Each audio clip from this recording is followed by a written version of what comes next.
নমস্কার বন্ধুরা, আমি সৌমেন্দু অ্যাস্ট্রোরেকি এক্সপার্টের তরফ থেকে আজকে আপনাদের কাছে একটা বিশেষ টিপস অ্যান্ড টোটকা নিয়ে আসলাম। যাদের অনেক কষ্ট করেও মনের ইচ্ছা পূরণ হচ্ছে না, তারা কি করবেন? আমাদের টিবেট আমাদের পাশেরই এক দেশ, সেখানে এক মাতা, তার নাম হচ্ছে গ্রিন তারা মাতা।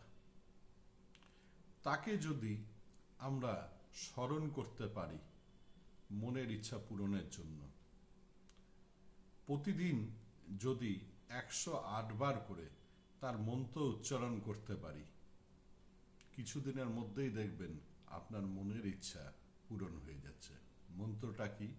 লিখে রাখুন। ওং তারে টু তারে টুরে সহা। আবার বলছি, ওং তারে টু তারে টুরে সহা। এটা মায়ের কাছে প্রতিদিন 108 বার করে আপনি করুন, আর মনের ইচ্ছা মার কাছে আপনি জানান। কিছুদিনের মধ্যেই দেখবেন যে আপনার মনের ইচ্ছা পূরণ হয়ে যাচ্ছে। করে দেখুন।